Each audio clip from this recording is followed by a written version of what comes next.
John Malley gets fired, and the Phillies win 4 baseball games in a row. I mean, come on.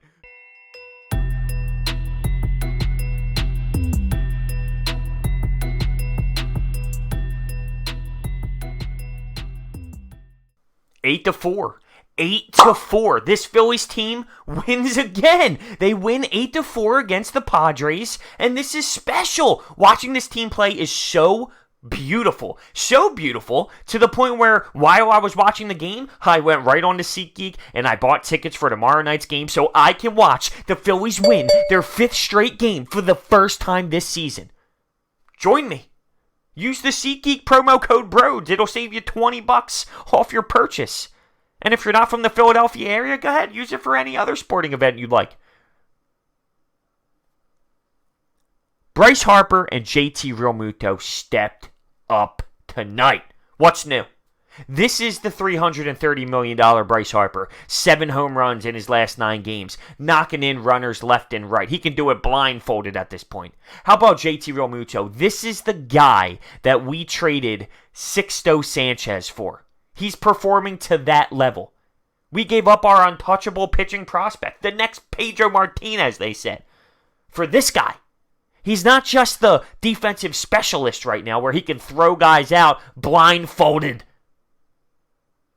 He's playing at the level offensively where he is the best catcher in baseball on both sides. Both sides of the ball, that is. We had a 5-0 lead in this baseball game. We took an early lead in the second, playing a little bit of small ball. We had a chance to even knock in another run, but Vince Velasquez was up to bat. He worked a full count, but he wasn't able to execute. You can't really blame him there. But we had a 1-0 lead in the second. Then the third came around. Roman Quinn, left-handed, hit a monster second-deck bomb. And JT Realmuto hit a solo shot of his own. We're up 3-0. I'll get to Roman Quinn in a second. In the 5th inning, Bryce Harper hustled so hard on this play, I had to rewind my TV. I rewinded my TV just to watch him hustle around the bases again. He was on first, and JT Realmuto doubles in the gap, and he worked so hard rounding these bases. I mean, listen, that's what leaders do. You have guys like Gene Segura, Cesar Hernandez, who have been ridiculed for not hustling throughout this season. When they are in the dugout and they see Bryce move the way that he moved tonight in that specific play, that is a big-time leadership thing to do. He gives you effort without a doubt, no matter what play, no matter how close he is, how far he is, no matter what. He loves the game so much, he is going to maximize his effort on every little thing, and it's outstanding to watch. I actually went back to watch him run the bases. That's not a normal thing to do. It stood out to me to an extreme.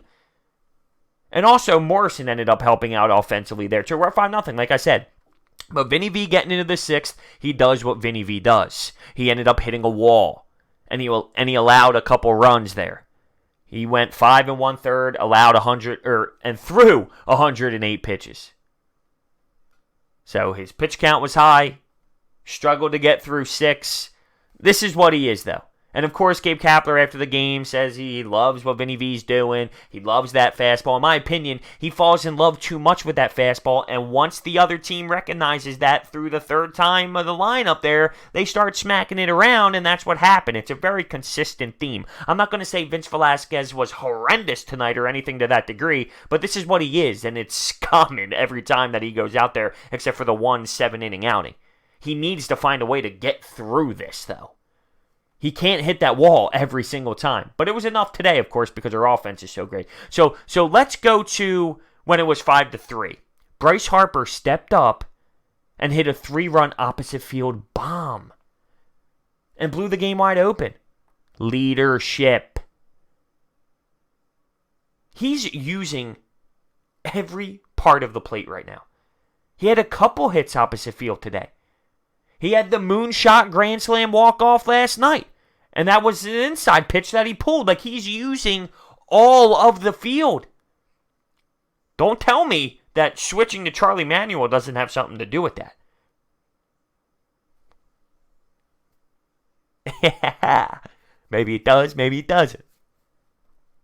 You know I'm not a big John Malley fan. Oh, man, would you look at that? We're 4-0 without John Malley. The approach to the plate changed. The mindset changed. The swagger changed.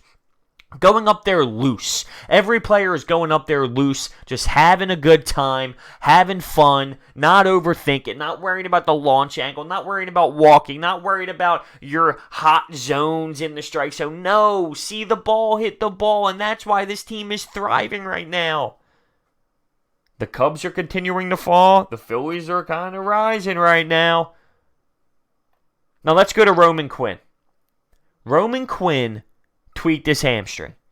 And listen, he's been playing great baseball. There's no denying that. But this is a problem. They say it's precautionary. At the time of this recording, I haven't heard any news yet other than that because Gabe Kapler stated that to the media in his press conference, in his post-game press conference.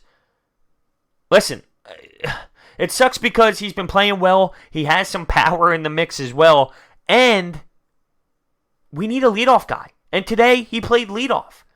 And it's a nice role for him. Obviously, with that speed. I mean, every time he runs, it could be a ground out to second base, a standard ground out, and he's almost beating it out. His speed is so lethal. And if he can continue to hit the way that he's been hitting, he's a factor. But he has to be able to stay on the field. I will be hurt if I find out that Roman Quinn can't play. And guess what? If I had to guess right now, he might be out a little bit because that's just what he does. He gets injured constantly. I hope I'm wrong. I hope he can go. I hope he can play. But I wouldn't put my money on it because this is how his career has gone. It sucks. No Reese today. He's been in a little bit of a slump. He also got hit in the hand. Morrison stepped in. He had 2 hits. Decent day offensively, but I will say this. A couple tough defensive plays. There was that one hard hit ball to first base that kind of jumped up on him, and then there was that ball in foul territory where he overran it by way too many feet, and the ball was actually behind him, and it dropped on the ground. Heard a couple boos. I thought that was harsh, just a tad, because he had a decent offensive game and helped out to score a run there for us. But he did have a couple bad defensive plays there. 12 hits. We're scoring runs. Manny Machado in town. Of course, we got the "We Got Harper" chants in there to piss him off a little bit. And to make it even funnier, there was a play where he grounded out to the infield, and he gives us one of these. He gives us one of these. And it's so telling because I thought about Bryce Harper's moment where I actually went back to watch him hustle. And then I thought about the Manny Machado moment. And it's 2 completely different things. And I'm telling you, as much as I wanted Manny, I mean, not that I wanted Manny over Bryce. I wanted Bryce first, but I wanted Manny if we couldn't get Bryce Harper. And just thinking about his personality and his style of play here, we get on Cesar and Gene Segura at times. It would have been a nightmare. It really would have been. Because he's just a lackadaisical type of player, and that's why he's in San Diego right now and not here. Gene Segura had 2 hits and also scored 2 runs. I just thought of that because I mentioned Gene Segura. The team is playing hot baseball. There's a different vibe right now. You can see it. You can see the way they're carrying themselves. The body language. It's big. They look comfortable out there. It looks like they're having fun. They're enjoying it. There's smiles. There's actually smiles on their faces. And it comes down to the mentality that's in the clubhouse. Go out there and enjoy it. Don't be so tight. Don't be holding the bat too hard. Don't be overthinking things. Go play baseball. I wonder how Gabe Kapler's going to I wonder how he's going to tweak this lineup. Of course, the Roman Quinn thing affects a lot. JT Realmuto, I heard this from Corey Seidman after the game. JT Realmuto has thrived in the 2nd, 3rd, and 5th spot, not the 4th. So I hope he doesn't move around in that 4th spot. If we're all analytic driven, hopefully we will see that. But Gabe Kapler has tinkered with the lineup a lot as of late, and I was cool with that because we needed to find some sort of rhythm through this lineup. We had to see a domino effect go.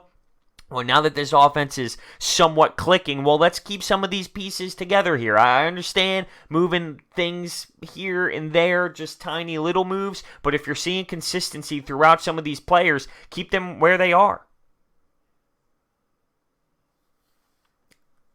They're fun. They're fun. They're fun to watch. Do you remember 5 weeks ago how bad it was? It was disturbing.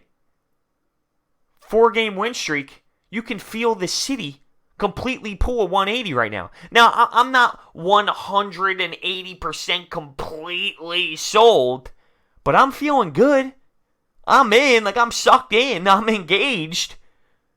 Do I think it's an automatic? I can't go to that level. They got me enough. They got me in enough to the point where I'm purchasing tickets. I was out on supporting them financially. I have Instagram posts from the first 3-4 weeks of the season. I'm going to live at Citizens Bank Park all season long. And I went to so many games early on. And then I died out because I wasn't going to give that organization, that Phillies team, my money. Hey, I'm paying. I'm paying now. So they got me roped in a little bit here. Let me know your thoughts down below. Hopefully Bryce and JT can keep it going. Hopefully Reese can find himself in the lineup and pull a little tear together as well, because those three going on at the same time would be electric. We'll see if that can happen. Let me know your thoughts. Thank you so much for watching. Hit that thumbs up button, subscribe, and I will see you next time.